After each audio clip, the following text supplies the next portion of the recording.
Muito bem, meus amigos, retomando aqui então o nosso estudo do livro Missionários da Luz, de psicografia de André Luiz, autoria de André Luiz, psicografia do Chico. Nós estamos no capítulo número 17, Doutrinação. Esse é o nosso... deixa eu ver, são 4 capítulos, né, para chegar no final.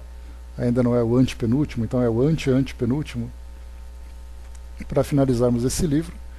E terminando Missionários da Luz, nós já emendamos, sem mais delongas, com o Obreiros da Vida Eterna, né? Prazerosamente nós estamos aqui estudando as obras de André Luiz, né? Um desejo que eu tinha há muito tempo. Então, já começado o livro, nós já estamos chegando na quarta obra dele, né? Tanta coisa bacana para o nosso aprendizado. Mas muito bem, capítulo 17, Doutrinação. Essa é a segunda parte, o segundo encontro que nós fazemos desse livro.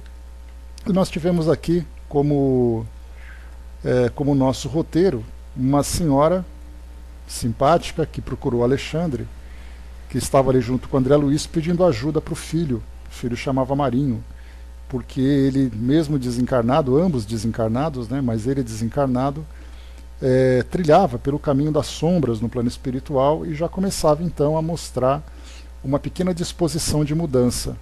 Esse rapaz, esse filho, né, havia sido um padre na sua última encarnação, mas por indução da mãe, que tinha aquele desejo de ter um filho fazendo parte da igreja, né? Então, embora ela tivesse feito isso com boa vontade, ela acabou forçando o filho a um tipo de tarefa para o qual ele não estava moralmente capacitado. Ele tinha no seu roteiro um trabalho filosófico espiritualista para desenvolver, mas ele acabou então sendo um condutor de almas sem ter condições disso. Portanto, como geralmente acontece com aqueles condutores não preparados, acabam então conduzindo as almas para abismos que depois esse espírito precisa fazer um trabalho bastante difícil de resgate de si mesmo e muitas vezes resgate também desses indivíduos. Então, Alexandre juntou uma equipe, André Luiz, essa senhora, Necésio, que é um outro companheiro que também havia sido sacerdote na encarnação anterior, para conversar com Marinho. Ele então se encontrava junto com um grupo de outros espíritos também que tinham sido religiosos e que caminhavam pelas sombras, mantendo no mundo espiritual o mesmo trabalho, o mesmo tipo de crença, só que agora uma crença moldada para os seus próprios interesses. Marinho então, Necésio, se aproximou de Marinho, conversando ali sem nenhum tipo de pretensão imediata, para falar dele, sobre a sua disposição de mudança, sobre o seu interesse, que havia possibilidade dele receber algum tipo de ajuda, mas embora ele mostrasse essa disposição, ainda tinha ali um certo endurecimento no coração. Então, é aqui que nós vamos começar, fazendo aqui uma leitura rápida da página 181, e nós paramos na 182, só para a gente poder contextualizar essa passagem. Incapaz de perceber a nossa presença ao seu lado, Marinho fixou o nosso companheiro com sarcasmo e tristeza simultânea e perguntou: "A que me procura?" "Soube que você, meu amigo", explicou-se o interlocutor com emoção, "experimenta certas dificuldades íntimas que também venho sofrendo. A dificuldade para conhecer o bem e o cansaço na permanência do mal, a necessidade de afeições e o tédio das companhias inferiores representaram para mim padecimentos enormes." Enquanto o sacerdote triste mudava a expressão fisionômica, Necésio continuava: "É bem amargo reconhecer a impossibilidade de vivermos sem esperança, conservando ao mesmo tempo o desencanto de viver." Aqui lembrando também que, bom dia, Gilda, que enquanto Necésio, que se mostrava para esse sacerdote, trocava essas ideias, Alexandre, numa frequência diferente em que eles estavam, inspiravam Necésio para dizer as palavras certas, as colocações corretas, né? Bom dia, dona Miriam. Então, assim, é verdade, exclamou o interlocutor comovido com a observação. Por que não trabalhamos contra isso?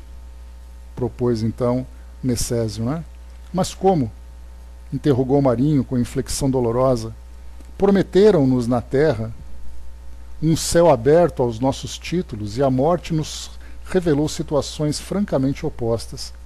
Não ministrávamos nós os sacramentos, não fomos revestidos do poder? Confiaram-nos dominações e impuseram-nos aqui humilhações angustiosas. Para quem apelar? Insubordinar-se agora é um dever. Notei que o nosso colaborador se prontificava a responder com argumentação sólida, de essência evangelizante, falando-lhe das vaidades terrestres e das interpretações arbitrárias do homem do campo, das leis divinas. Mas antes que Necésio pudesse imprimir à conversação qualquer sinal de contenda, Alexandre advertiu-o bondosamente: não discuta. O interpelado mudou a disposição e considerou com afabilidade: sim, meu amigo, cada consciência tem suas lutas e problemas próprios. Não veio disputar a sua renovação compulsória. Incumbido por alguns amigos que se interessam por sua felicidade em plano mais alto, venho convidá-lo para uma reunião. Desejarão, acaso, modificar o meu rumo como já tentaram? Perguntou Marinho curioso. Naturalmente foram avisados de seu novo estado íntimo, aduziu Necésio decidido, e talvez pretendam oferecer-lhe vantagens novas. Quem sabe? O interlocutor pensou alguns minutos e voltou a fazer indagações quanto aos seus prováveis benfeitores. O nosso companheiro, porém, informou com serenidade: não dispomos de tempo para muitas elucidações. Creio que o amigo, como aconteceu comigo mesmo, lucrará muitíssimo. Entretanto, se deseja ter uma solução para o seu caso, não podemos perder os minutos. Via-se que Marinho penetrava o terreno obscuro da indecisão. No entanto, sua genitora desencarnada enlaçou-o com mais carinho, a pedir-lhe mentalmente que acompanhasse o mensageiro sem hesitação. Impossibilitado de oferecer resistência àquela vigorosa imposição magnética do amor fraternal, exclamou resoluto: vamo-nos. Necésio estendeu-lhe o braço de irmão e retiramo-nos, apressadamente por uma das pequenas portas laterais. Eu comentei com vocês no nosso último encontro a respeito dessa atitude, né, de sair rapidamente, exatamente porque quando se percebe que um companheiro de ideal, mesmo que seja um ideal negativo, começa a mostrar uma disposição para mudança de pensamento, de vontade, rapidamente então vem aquele assédio para demovê-lo daquele desejo. Por isso então, no momento em que ele mostra essa disposição, rapidamente retira-o do local.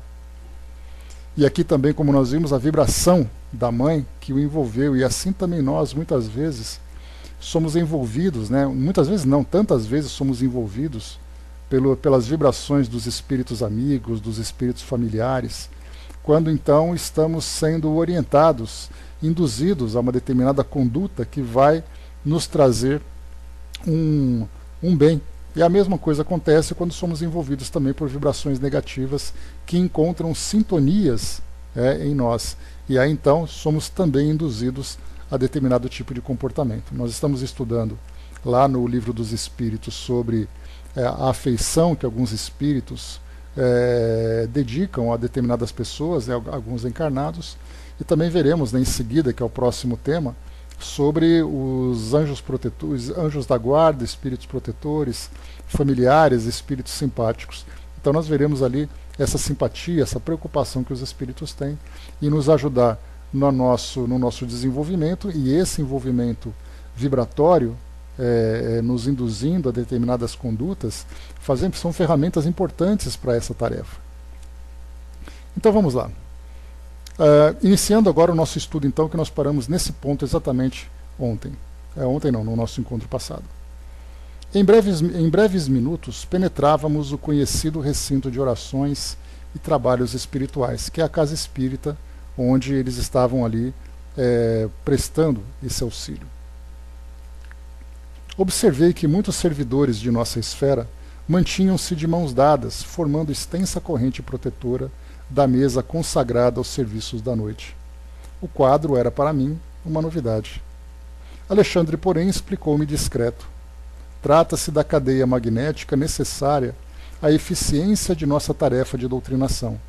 Sem essa rede de forças positivas que opera a vigilância indispensável, não teríamos elementos para conter as entidades perversas e recalcitrantes. Então, vários depoimentos que nós temos de trabalhos que são realizados, em especial nos trabalhos de desobsessão, a necessidade de terem essa corrente magnética para conterem não apenas os espíritos que estão sendo atendidos na condição de obsessores, mas aqueles que assediam o trabalho. Então, em várias obras falam sobre essas cadeias magnéticas, essas barreiras magnéticas, para protegerem os trabalhos que acontecem dentro do centro espírita, para protegerem as próprias instituições, sejam elas espíritas, religiosas de um modo geral, ou outros tipos de trabalho em que há necessidade de uma proteção. Falam também de muitos espíritos que são especializados nesse tipo de tarefa, como foi colocado para nós aqui, espíritos, né, servidores de mãos dadas. Então nós já vimos em outros livros também que falam de grupos de trabalhadores que se colocam meio que na condição de soldados, de sentinelas dos trabalhos. Então, enquanto nós temos os dirigentes, os enfermeiros, nós temos também os sentinelas que trazem essa proteção. Então, mostrando para nós, né, essa estrutura que existe no mundo espiritual para realizar um trabalho, porque as coisas não acontecem simplesmente porque nós temos vontade de fazê-las. Pelo contrário, há necessidade de uma infraestrutura, porque da mesma forma que nós temos vontade de fazê-las, há aqueles que têm vontade de desfazê-las. Por isso, então, nós precisamos organizar a nossa equipe de trabalho para oferecer todas as condições favoráveis para esse tipo de tarefa. Nesse caso, falamos muito sobre o magnetismo. Cheguei até a comentar com vocês certa vez, num livro de Luiz Sérgio, que eu li, não me recordo agora o título, faz muito tempo que eu li, mas ele tinha sido convidado para conhecer um ambiente, né, um centro espírita, uma igreja, não me recordo exatamente, e havia esses sentinelas na frente. E ele então estava ali meio que estagiando junto com esses colaboradores. E aí então vinha ali um grupo de espíritos arruaceiros, querendo trazer uma grande perturbação, né, um tumulto para o trabalho que se realizava, e aí então ele foi orientado por um dos colegas, né, que ele ajudasse então na proteção daquele lugar, afastando aqueles espíritos. Eis então que Luiz Sérgio correu atrás daqueles espíritos para tentar empurrá-los, né? E aí então, claro, um momento bastante cômico, porque na verdade era simplesmente para que se criasse uma barreira magnética e não os enfrentasse fisicamente como Luiz Sérgio imaginava. Então, essa adaptação no mundo espiritual para essas novidades, para essas novas estruturas e esses novos tipos de trabalhos, né, são situações que demoram para que nós compreendamos, porque a nossa mente está muito condicionada àquilo que acontece aqui no mundo físico, e nós transferimos para o mundo espiritual essa mesma ideia. E muitas vezes, até enquanto estamos aqui encarnados, fazemos interpretações também do mundo espiritual muito baseados naquilo que nós vivemos aqui no mundo físico. Então há a necessidade de nós fazermos ali uma formatação da nossa mente e começar a instalar novos programas, agora baseados nessa nova realidade. Bom dia, Arnaldo. E bom dia, Osmar. Não sei se eu te falei, mas bom dia de novo. Então, trata-se de cadeia magnética necessária à eficiência de nossa tarefa de doutrinação. Sem essa rede de forças positivas que opera a vigilância indispensável, não teríamos elementos para conter as entidades perversas e recalcitrantes. Então nós veremos, né, mais para frente em outras obras de André Luiz também, quando ele vai então trazer novos exemplos, situações semelhantes, não apenas situações positivas, né, em que há esse magnetismo positivo, mas nós encontramos também ali uma força negativa também muito poderosa, manipuladas, né, manipuladas por espíritos nessa mesma condição de inferioridade.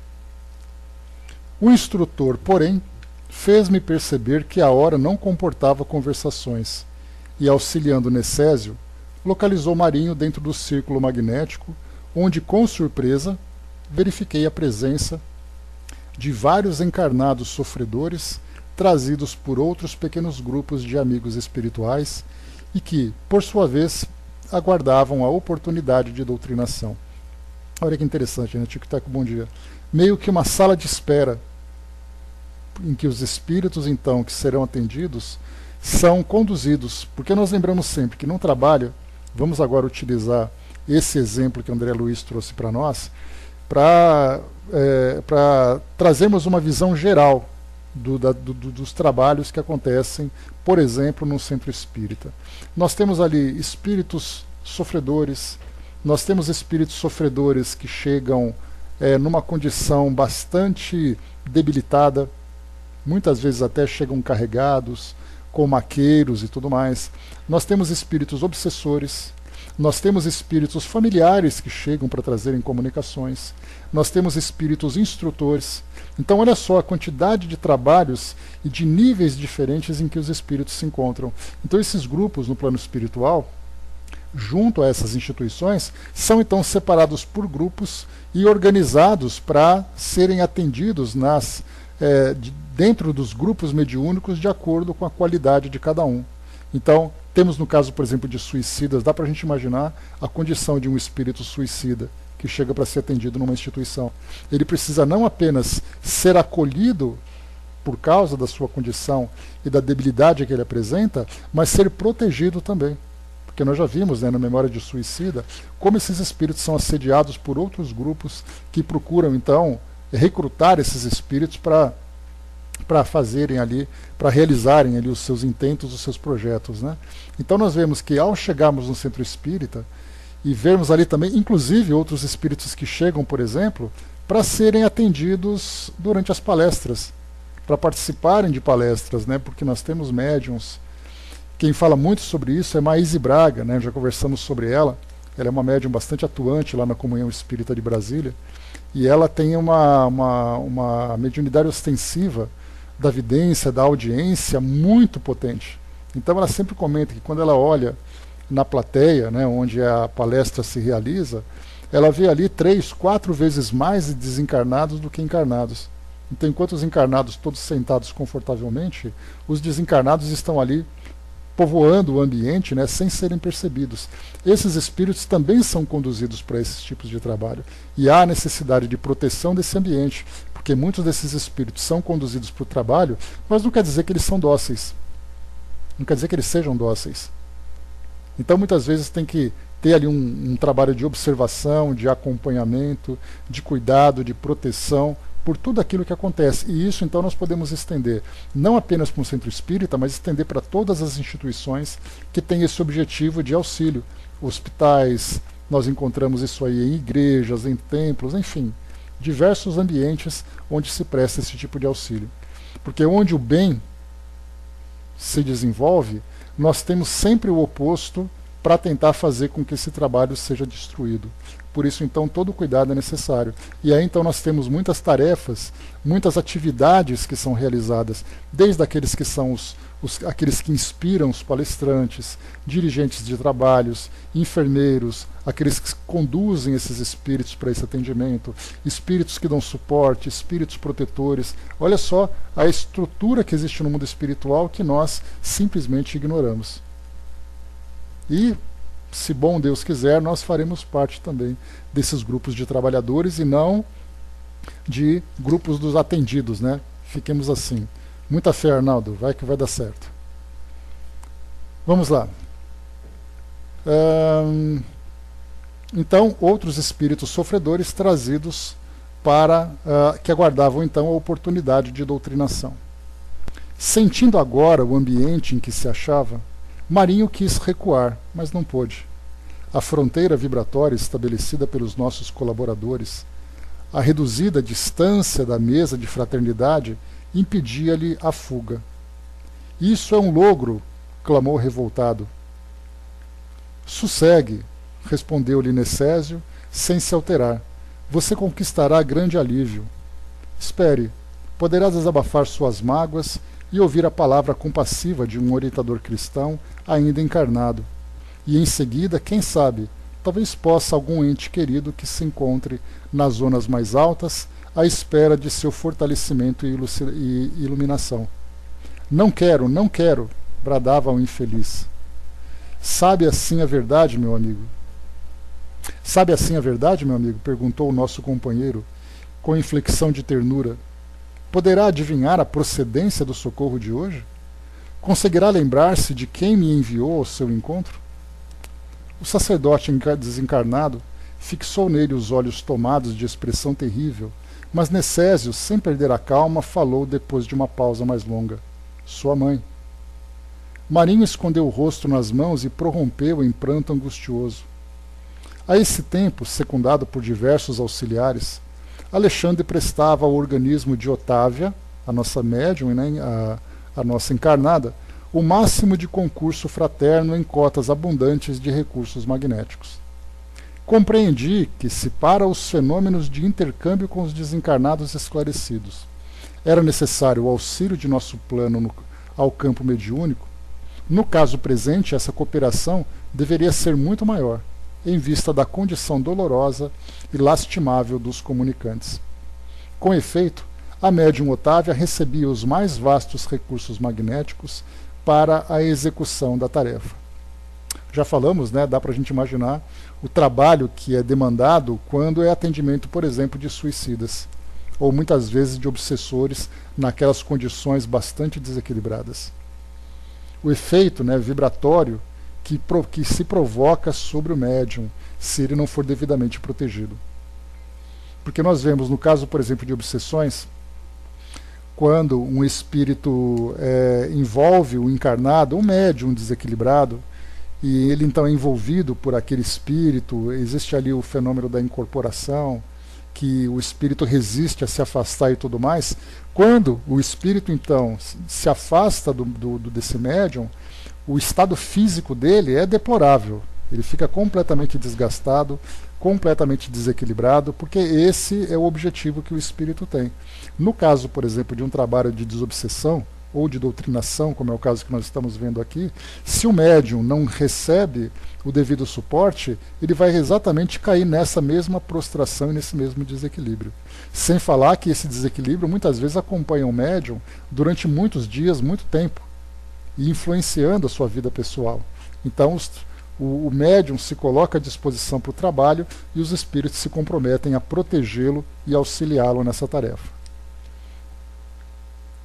Um instrutor de elevada condição hierárquica substituiu Alexandre junto da médium, passando o meu orientador a inspirar diretamente o colaborador encarnado que dirigia a reunião, que nesse caso era o chamado de doutrinador, né? Enquanto isso ocorria, vários ajudantes de serviço recolhiam as forças mentais emitidas pelos irmãos presentes, inclusive as que fluíam abundantemente do organismo mediúnico, o que, embora não fosse novidade, me surpreendeu pelas características diferentes com que o trabalho era levado a efeito. Então, colhendo essas forças mentais emitidas. Então, quando os espíritos dizem, né, que nós precisamos manter aquele padrão quando nós participamos do nosso trabalho, tem uma razão de ser, porque não é apenas a colaboração que nós vamos oferecer para a tarefa, mas também aquilo que nós podemos doar para os colaboradores que vão utilizar esses recursos para beneficiar aqueles que são atendidos. Não pude conter-me e interpelei um amigo em atividade nesse setor. Esse material, explicou-me ele bondosamente, representa vigorosos recursos plásticos para que os benfeitores de nossa esfera se façam visíveis aos irmãos perturbados e aflitos, ou para que materializem provisoriamente certas imagens ou quadros indispensáveis ao reavivamento da emotividade e da confiança nas almas felizes. Com os raios e energias de variada expressão emitida pelo homem encarnado, podemos formar certos serviços de importância para todos aqueles que se encontrem presos ao padrão vibratório do homem comum, não obstante permanecerem distantes do corpo físico. Então, o que fala sobre essas criações mentais que eles então realizam durante esse atendimento, diz respeito exatamente a estimular a esse reavivamento da emotividade e da confiança, que é o caso, por exemplo, de espíritos que acabam se materializando para esses desencarnados. São imagens que são produzidas em suas mentes para recordarem o passado, são tratamentos de saúde para espíritos que são atendidos também, para ajudá-los na recomposição perispiritual, quando eles apresentam grandes deformidades, sequelas, né, que são nada mais do que repercussões daquilo que aconteceu durante a sua última encarnação e o modo como desencarnaram. Enfim, é exatamente a ectoplasmia, né, Brás? O ectoplasma é esse fluido que nós encarnados emanamos, e aí nós temos vários estudos, né, que nós temos de organelas celulares, né, que emitem esses tipos de fluidos, que eles são coletados então e oferecidos a esses espíritos, tanto para aqueles que são os assistentes, como também para os assistidos. E diz ainda: compreendi a elucidação, reconhecendo que, se é possível efetuar uma sessão de materialização para os companheiros encarnados, noutro sentido a mesma tarefa poderia ser levada a efeito para os irmãos desencarnados de condição inferior. Admirando a excelência e a amplitude das atividades dos nossos orientadores, fixei a minha atenção na palestra que se estabeleceu entre Marinho, incorporado em Otávia, e o doutrinador humano, orientado intuitivamente por Alexandre. A princípio, o sacerdote demonstrava imenso desespero e pronunciava palavras fortes que lhe denunciavam a rebeldia. O interlocutor, contudo, falava-lhe com serenidade cristã, revelando-lhe a superioridade do Evangelho vivido sobre o Evangelho interpretado. Né? Então aqui, quando nós falamos nesse trabalho, nesse intercâmbio que é feito entre o encarnado e o desencarnado, nós lembramos que, embora o espírito apresente toda essa rebeldia, nós temos ali o grande domínio da médium, Dona Otávia, como acontece com os bons médiums, que são capazes de controlar esses impulsos desequilibrados dos desencarnados. Então aquilo que ele quer falar, aquilo que ele quer fazer, ele acaba sendo contido por esse médium, né, que tem essa consciência, inicialmente a própria consciência do trabalho que ele vai fazer. Eu sei que eu vou lidar com espíritos assim, então estou devidamente preparado para isso. E acaba contando com o auxílio dos espíritos, esse campo magnético de restrição, que esses espíritos então acabam, com o qual eles acabam sendo envolvidos. Né? Então aqui, enquanto o espírito mostrava toda a sua rebeldia, se rebelava ali querendo escapar daquela situação, ele então acabava travando ali aquela conversa edificante baseada no Evangelho para o seu esclarecimento.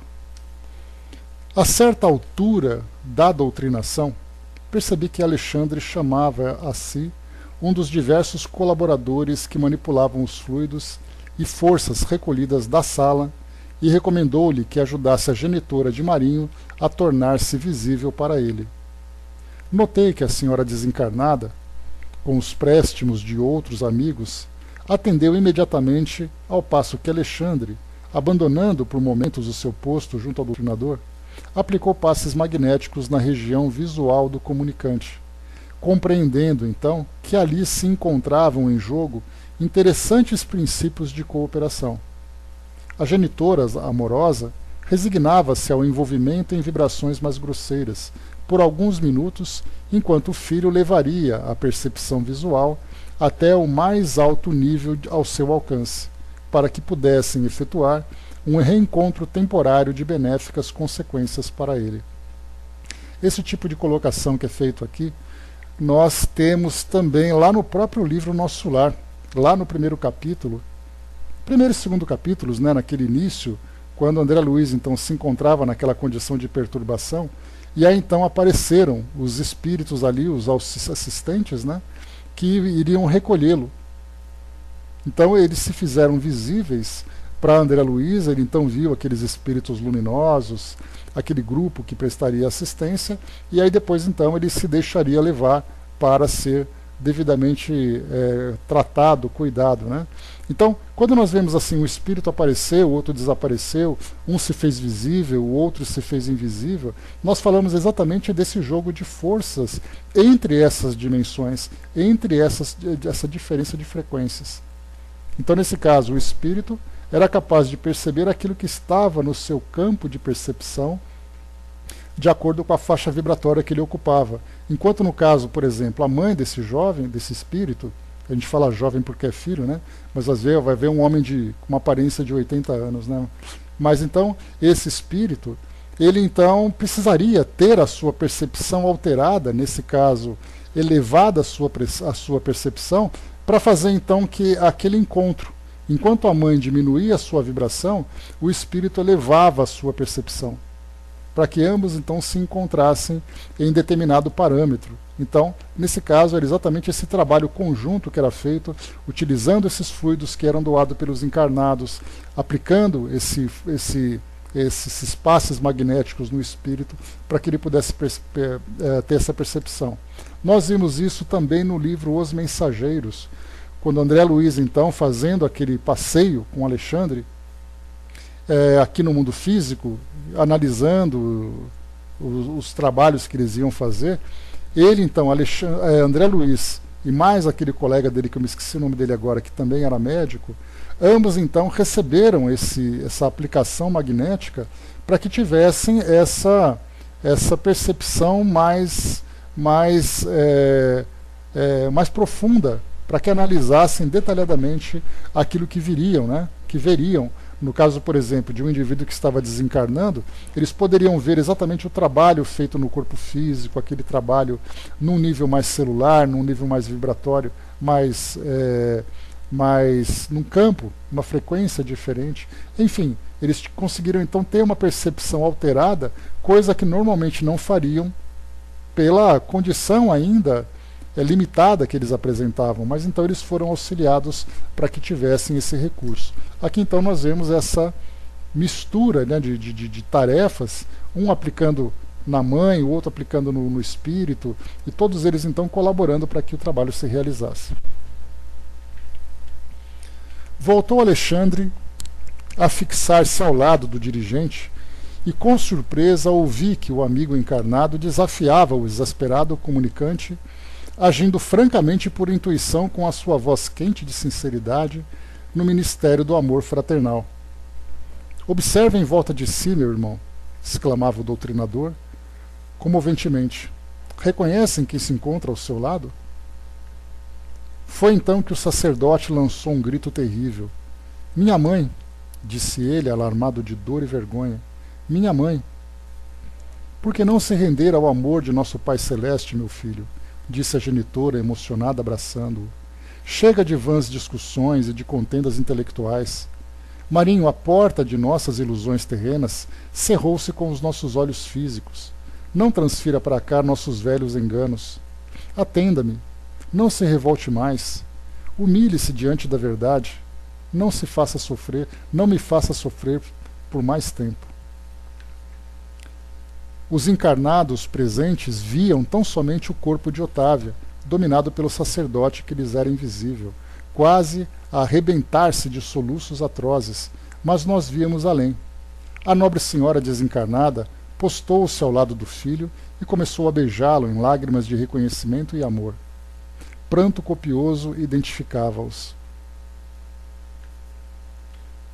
Perdoe-me, aqui. Cobrando forças novas, a genitora continuou. Perdoe-me, filho querido, se noutra época induzi o seu coração à responsabilidade eclesiástica, modificando o curso de suas tendências. Suas lutas de agora me atingem a alma angustiada. Seja forte, Marinho, e ajude-me. Desvencilhe-se dos maus companheiros, não vale rebelar-se. Nunca fugiremos à lei do eterno. Onde você estiver, a voz divina se fará ouvir no imo da consciência. Nesse momento observei que o sacerdote recordou instintivamente os amigos, tocado de profundo receio. Agora que reencontrava a mãezinha carinhosa e devotada a Deus, que sentia a vibração confortadora do ambiente de fraternidade e fé, sentia medo de regressar ao convívio dos colegas endurecidos no mal. Apertou a destra materna, confiante, e perguntou: ó, minha mãe, posso acompanhá-la para sempre? A entidade amorável contemplou-o com redobrado amor, através do véu do pranto, e respondeu: por enquanto não, meu filho. Poderá você distanciar-se do desequilíbrio, neste momento, quebrar todos os elos que o prendem às zonas inferiores, abandonando-as de vez. Entretanto, há de que transformar sua condição vibratória através da renovação íntima para o bem, mediante a qual é possível nossa reunião em breve no lar divino. Não tenha receio, porém. Providenciaremos todos os recursos necessários à sua nova vida, desde que você modifique sinceramente os propósitos espirituais. Dê-nos a boa vontade fiel e Jesus nos auxiliará quanto ao resto. Temos aqui um desvelado amigo que nos prestará sua valiosa colaboração. Refiro-me a Necésio, o bom irmão que o trouxe ao nosso encontro. Ele colocará à sua disposição os recursos precisos à conduta diferente. A princípio, Marinho, você experimentará dificuldades e dissabores, será assediado pelos antigos companheiros, que se converterão em adversários, mas sem a luta que facilita a aquisição dos valores reais, não aprenderemos onde se encontra o nosso verdadeiro lugar na obra de Deus. Bom dia, Didman. O filho infortunado prometeu-lhe a transformação imprescindível. Depois de encorajá-lo com ponderada ternura, a devota senhora deixou-o entregue aos cuidados de Necésio, que prazerosamente recebeu a missão de encaminhá-lo na esfera dos deveres novos. Após despedir-se da mãezinha abnegada, que voltou à nossa companhia, o sacerdote conversou ainda por alguns minutos com o dirigente encarnado da reunião, surpreendendo-o com a mudança brusca. Fora obtido, de fato, uma dádiva do Senhor. A dedicação maternal produzira salutares efeitos naquele coração exasperado e desiludido. Marinho não poderia ser arrebatado das sombras para a luz somente em virtude da amorosa cooperação de nosso plano, mas recebeu nosso auxílio fraterno e utilizaria os elementos novos para colocar-se a caminho da vida mais alta. Reconheci admirado a justiça do pai, que a genitora dedicada não poderia entregar-lhe a colheita de luz que lhe era própria. Contudo, fornecia-lhe valiosa semente para que ele as cultivasse como bom lavrador. Outros grupos procedentes de outras regiões traziam seus tutelados para a doutrinação, de acordo com o programa de serviço estabelecido previamente. Importante nós lembrarmos isso, né? Braque, bom dia. Então é importante nós percebermos que os trabalhos que são organizados nessa esfera de ação é um trabalho que, como nós já vimos, né, em outros estudos, em outras passagens, são trabalhos que são organizados muitas vezes com uma antecedência muito grande, semanas muitas vezes. Um espírito numa condição muito perturbada, ele acaba sendo preparado durante dias e dias e dias junto à instituição e junto ao médium com quem ele vai ser ali acolhido, né? Então, por isso, é importante sempre a gente perceber essa grande organização do mundo espiritual. E isso vem para nós como uma grande instrução, porque se no plano espiritual existe essa grande organização, nós temos que nos afinizar com essa mesma agenda, também nos organizando para prestar esse serviço. Porque de nada adianta um grande trabalho no plano espiritual para que tudo funcione de acordo com esse roteiro, e nós, encarnados, trazemos aqui todas as nossas dificuldades, não cumprindo horário, não nos disciplinando, não nos preparando adequadamente para fazer aquela tarefa com a qual nós nos comprometemos. Então isso exalta em nós uma grande responsabilidade em todas as tarefas que nós fazemos, sejam elas quais forem.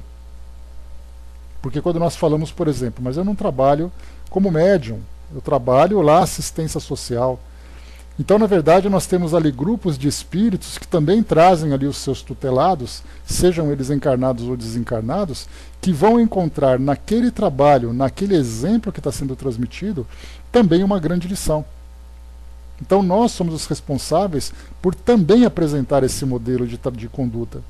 Então, precisamos de muita disciplina, de muita responsabilidade em tudo aquilo que nós fizermos. E isso acontece, né? Nós já falamos de trabalho mediúnico, trabalhos de passe, já conversamos sobre isso, a complexidade que é ser um médium passista, na preparação da sua mente, na preparação do seu corpo, na preparação dos seus fluidos, no cumprimento de horários, na sua asepsia, no seu asseio, no caso, né?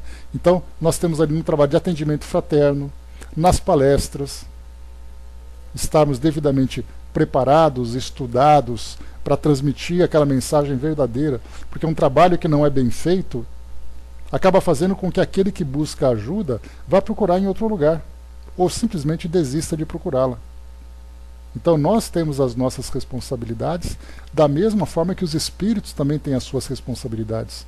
Eles levam a sério, nós precisamos reforçar também essa mesma seriedade com a nossa conduta. E continuando.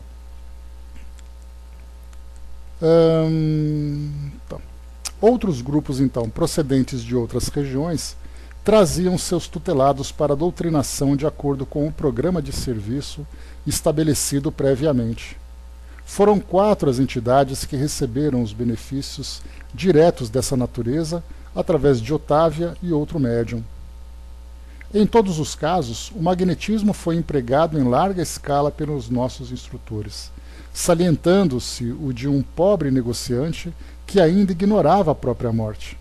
Aqui nesse caso nós temos então a assistência recebida para um espírito sem a consciência da sua nova condição. E continua.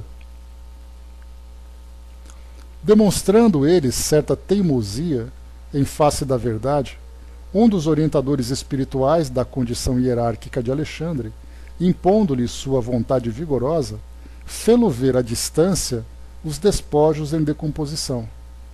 O infeliz, examinando o quadro, gritava lamentosamente, rendendo-se, por fim, à evidência dos fatos. Em todos os serviços, o material plástico recolhido das emanações dos colaboradores encarnados satisfez eficientemente. Não era mobilizado apenas pelos amigos de mais nobre condição, que necessitavam fazer-se visíveis aos comunicantes. Era empregado também na fabricação momentânea de quadros transitórios e de ideias, formas que agiam beneficamente sobre o ânimo dos infelizes em luta consigo mesmos. Inclusive, fluidos que são utilizados na restrição dos espíritos. Várias reuniões mediúnicas, os obsessores, por exemplo, quando incorporados aos médiuns, eles então dizem que estão presos às cadeiras, que eles se encontram acorrentados, que eles se encontram algemados, que eles simplesmente não conseguem se mobilizar. Esse tipo de restrição se dá exatamente com esses fluidos que são coletados dos colaboradores. Por isso, então, muitas vezes as pessoas dizem assim, eu já ouvi esses argumentos, né, de colegas e amigos e familiares que são médiums, que dizem assim, né, bom, eu sou médium de incorporação, mas eu sou doutrinação, mas eu só sou médium de suporte. E ele fala com aquela voz mais baixa, mais acanhada, aquele indivíduo que fica lá no cantinho da sala, achando que o trabalho que ele faz não é tão importante porque ele não é um protagonista daquele cenário. Porque nós temos ali, afinal de contas, o médium de incorporação, nós temos o doutrinador, e ele é simplesmente um médium de suporte. Mal sabe ele a importância do trabalho que ele faz, pois sem aquilo, sem esse suporte que ele oferece, aquele trabalho principal não seria realizado.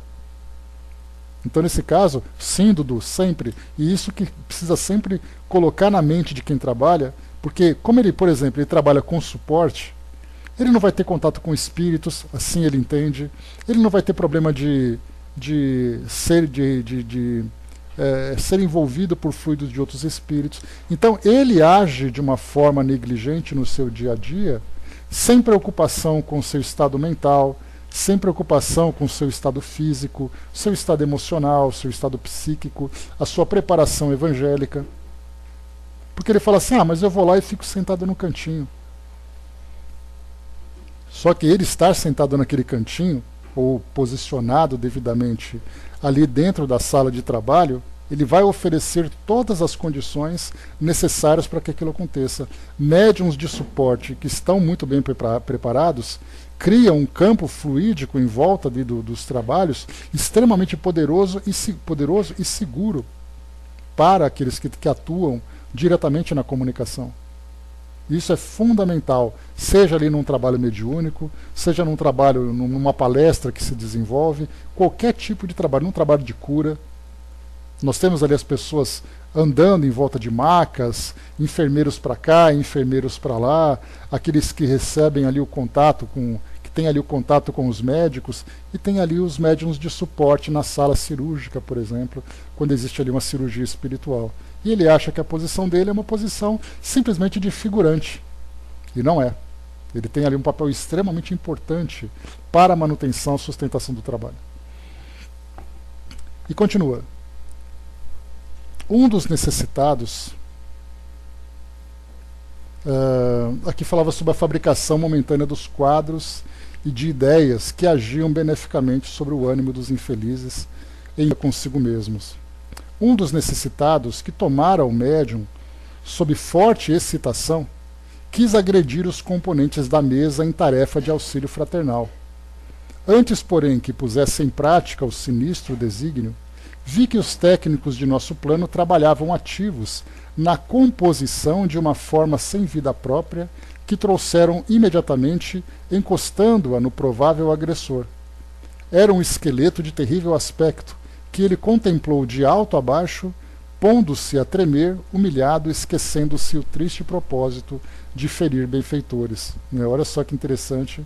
Eles então tentando limitar o espírito agressor, ainda que fosse pelo medo, criando, através dessa substância, né, do ectoplasma, ali uma imagem que pudesse constrangê-lo.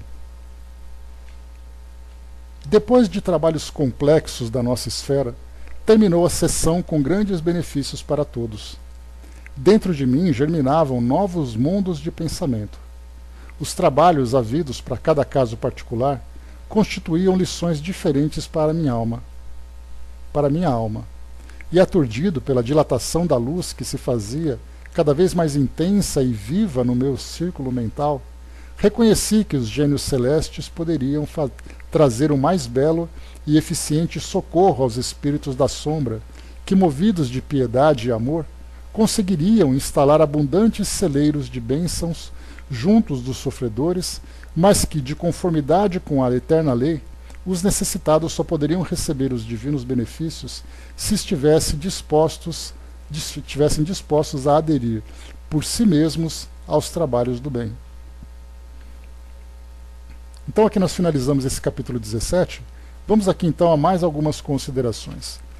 Inicialmente então o que André Luiz coloca para nós é que por mais poderosos que sejam os recursos que o mundo espiritual tem à disposição para prestar esse auxílio, ele jamais vai ter o efeito sobre aquele que não faz uso do seu livre-arbítrio.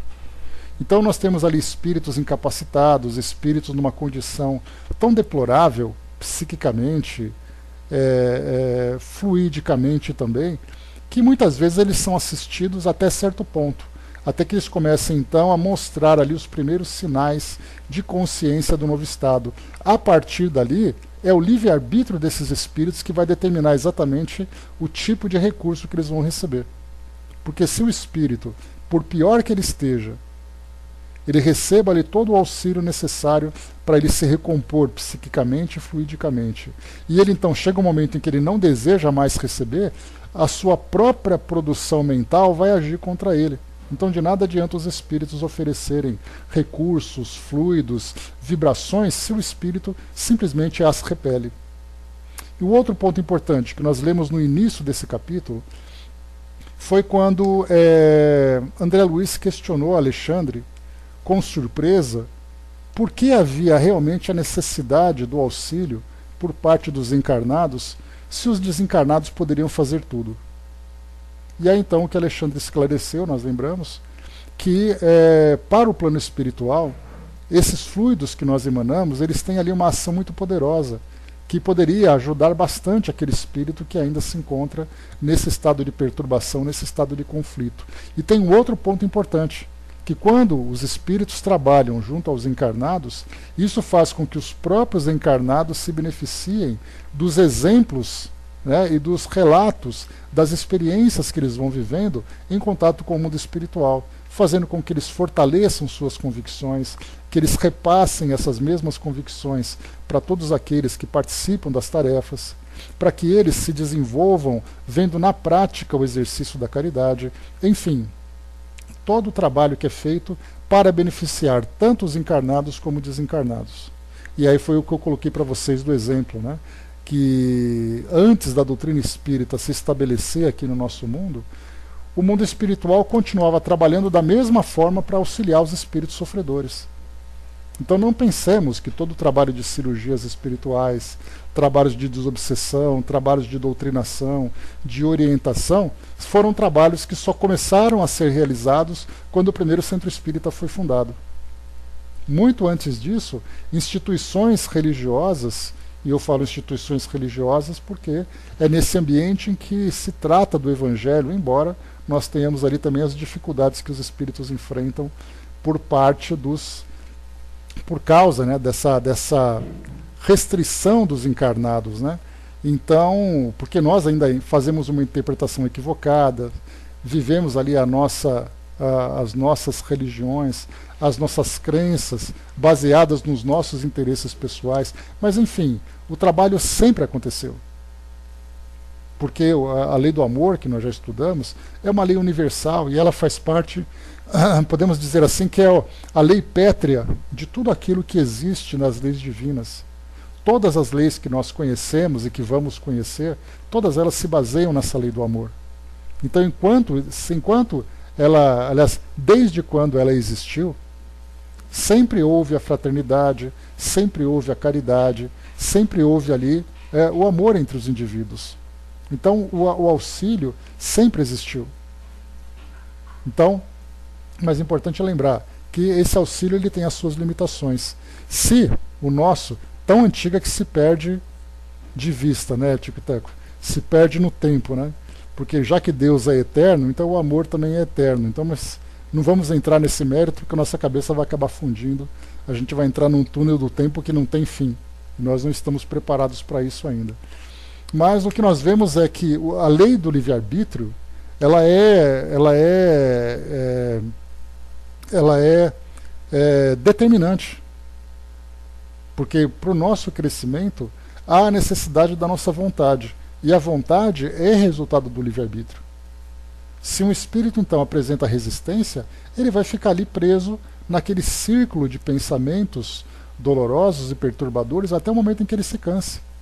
Quantas vezes nós encontramos espíritos, até hoje nós temos depoimentos de espíritos que se manifestam em reuniões mediúnicas, de assistência, de desobsessão, espíritos da época de Jesus, na época, soldados romanos, peregrinos, pessoas que estavam ali negando, né, os ensinamentos que Jesus trazia na sua época.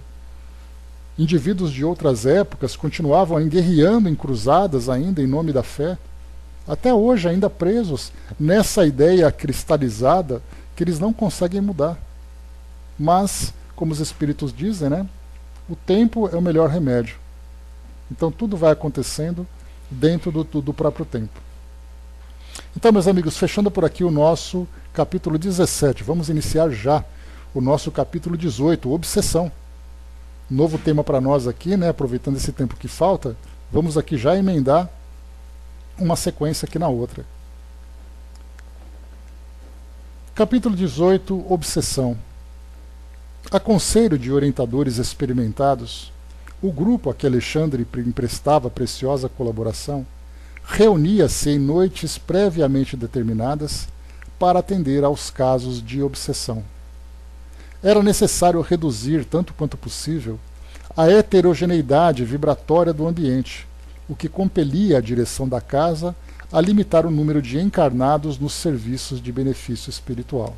Aqui vale uma explanação importante, né? Nós lembramos que quando Kardec fundou a Sociedade Parisiense de Estudos Espíritas, em 1858, nós vimos nos boletins que ele publicava lá na Revista Espírita, nós vamos chegar a esses boletins em breve, e nós não chegamos ainda, obviamente, porque nós estamos estudando a Revista Espírita num tempo em que não existia ainda a sociedade. Então, mas ele comentava que havia um cuidado muito grande em convidar os associados para participar das reuniões mediúnicas. Esses associados deveriam ser indicados por participantes do grupo, não eram pessoas que simplesmente entravam num centro espírita, como acontece hoje, as portas estão abertas, eles são saudados, convidados a entrar. Lá era o contrário. Exatamente porque o grande cuidado que Kardec tinha era selecionar o público que participaria dessas reuniões, porque não eram apenas palestras que se realizavam. O grande ponto, né, o grande trabalho que mais era esperado e chamava atenção eram as reuniões mediúnicas. Aquelas que eram de assistência, aquelas que eram de desobsessão, aquelas que eram de instrução, enfim, todo mundo ia para assistir às reuniões mediúnicas. E o trabalho que ele fazia então de seleção começava exatamente por causa dessa incompatibilidade vibratória. Porque muitas pessoas que iam participar das reuniões mediúnicas iam por curiosidade. E aí então sempre lançavam aquele pensamento de segurança, aquele pensamento de desconfiança, aquele pensamento de tentar desafiar, aquele pensamento desafiador para provar que aquilo é verdade. Então, na verdade, o que ele fazia era selecionar aquele público que realmente estava interessado em participar das reuniões mediúnicas, em colaborar com aquele trabalho. E isso começava exatamente pela qualidade do pensamento, pela qualidade, pelas intenções das pessoas que estavam lá. Então, no caso aqui que André Luiz coloca, nesse grupo de trabalho de desobsessão, eles reduziam então o grupo exatamente para cuidar dessa heterogeneidade vibratória, ou seja, vibrações diferentes dos colaboradores, porque isso trazia muito mais dificuldades do que facilidades. Então, conforme vai se reduzindo o grupo, e nessa redução vai então selecionando ali aqueles que estão realmente engajados com essa tarefa, aqueles que estão comprometidos com esse trabalho, o trabalho se desenvolve com muito mais facilidade, porque todos estão com o desejo de participar, com o desejo de colaborar. Por isso, então, competia a direção da casa a limitar o número de encarnados nos serviços de benefício espiritual. Então, selecionava ali aquela meia dúzia de médiuns, aqueles que participariam da assistência e tudo mais, e isso meia dúzia eu estou sendo generoso, né? Porque nós temos casas espíritas que é um médium e olhe lá. Então, 1, 2 médiuns que estão ali, mais aqueles que dão suporte, participando da prece, participando da sustentação, para que aquele trabalho seja pequeno, mas eficiente. Diferentemente do que acontecia, lembremos que Dona Ivone, ela relatou no seu livro que participava de trabalhos ali com 20 pessoas participando ao mesmo tempo. Vocês se lembram? No último livro que nós lemos dela foi o Recordações da Mediunidade, se eu não me engano. E ela comenta que ela participou de um trabalho mediúnico que tinha ali 10, 15 médiums, e era aquela choradeira, aquela gritaria, todo mundo falando ao mesmo tempo, aquela bagunça toda. Dá para imaginar o trabalho que os espíritos estavam tendo. Então ali é melhor você fazer aquele trabalho pequeno, com 2, 3, 4 pessoas, 4 espíritos sendo atendidos, do que querer trabalhar pela quantidade, não pela qualidade, né? Isso é muito comum hoje. Médiuns que dizem, nossa, nós tivemos hoje, atendemos a 15 espíritos. O nosso grupo tinha 10 pessoas. Mal sabem o trabalho que isso deu para o plano espiritual e o trabalho que deu para eles próprios. O Arnaldo colocou, né, penso que não havia esse trabalho de palestras, realizava-se estudos, troca de ideias, experiências e trabalho de reunião medianímica. Também acho, Arnaldo, as palestras não havia. Kardec fazia palestras, né, quando ele viajava para outros grupos, né, porque ele comenta isso na Revista Espírita, em especial no livro Viagens Espíritas de 1862. Tem inclusive palestras deles que são transcritas no livro, né, então dá para a gente acompanhar, é bem interessante. A Miriam fica até arrepiada só de ouvir falar esse livro, mas porque ela quer estudar, né, mas a gente vai chegar nele. Então, dos trabalhos que tinham lá, eles debatiam muito sobre os trabalhos, né? Então, lá na ata, nós veremos isso na ata, tem ali, né, que foi discutido, foi debatido, foi estudado tal tema. Então, palestras mesmo, né, é mais uma prática que se tem hoje para alcançar uma grande quantidade de público. Como aquele público lá era muito restrito, então, na verdade, eles conversavam, de repente, uma palestra que duraria 10 minutos, talvez, só para poder trazer uma instrução geral, mas nada parecido com aquilo que a gente tem hoje. Pelo contrário. O Tic-Tac colocou, né, Dr. Fitz atendia 1000 pessoas e não tinha bagunça lá. Nesse caso, Tic-Tac, era um trabalho muito direcionado para a cura. Não era no caso, por exemplo, de uma desobsessão, um trabalho mediúnico de atendimentos espirituais, né? Então tinha aquele trabalho entre encarnados, desencarnados e tudo mais. Então, assim, o que Dona Ivone fala é exatamente essa grande agitação, todo o trabalho que acaba sendo de certa forma tumultuado, ele traz ali o seu prejuízo. Nós vemos isso entre os encarnados. Se você chega num pronto-socorro e você vê aquela bagunça de gente chorando, gente gritando, dá para imaginar o estresse que acontece ali. Para quem trabalha em área de saúde sabe como isso é, né? Então, é sempre muito desgastante para todos, para o paciente, para os profissionais, para os familiares, para os administradores. Então é aquele tumulto todo. Então é melhor reduzir o trabalho e fazer ele com muito mais cuidado, com mais eficiência, sempre dentro das possibilidades. Sim, então, não só os doentes, mas ainda tinha essa equipe de protetores para evitar exatamente esse grande assédio por parte dos obsessores, daqueles que causavam aquele tumulto todo, né? Então, por isso, assim, sempre aquele cuidado para fazer com que o trabalho seja sempre muito bem organizado e tenha a melhor qualidade possível. Continuando, vamos lá.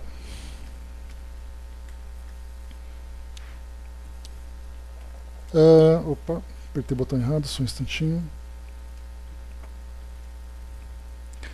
Semelhante capítulo de nossas atividades impressionava-me fortemente, razão porque, depois de obter a permissão de Alexandre para acompanhá-lo ao trabalho, interroguei-o com a curiosidade de sempre. Todo obsediado é um médium, na acepção legítima do termo? O instrutor sorriu e considerou.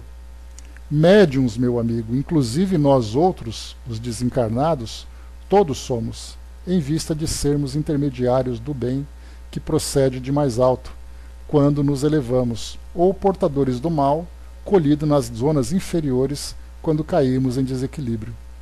O obsediado, porém, acima de médium de energias perturbadas, é quase sempre um enfermo, representando uma legião de doentes invisíveis ao olhar humano.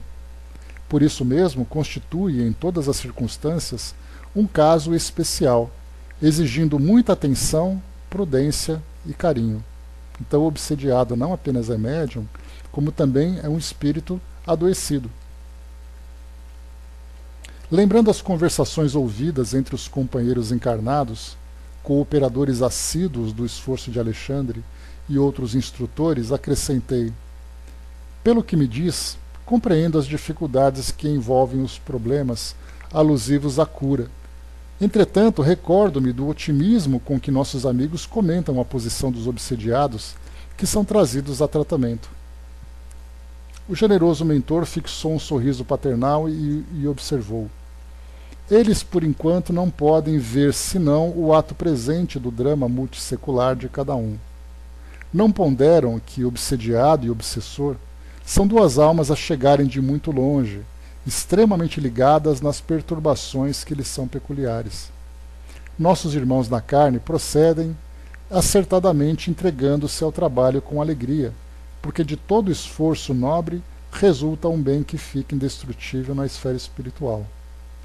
No entanto, deveriam ser comedidos nas promessas de melhorias imediatas, no campo físico, e de modo algum deveriam formular julgamento prematuro em cada caso, porquanto é muito difícil identificar a verdadeira vítima com a visão circunscrita do corpo terrestre. Olha que instrução importante Alexandre passa para André Luiz. Ele chama atenção principalmente para o cuidado que muitos médiums que trabalham em desobsessão, muitos trabalhadores, né, das promessas que eles fazem.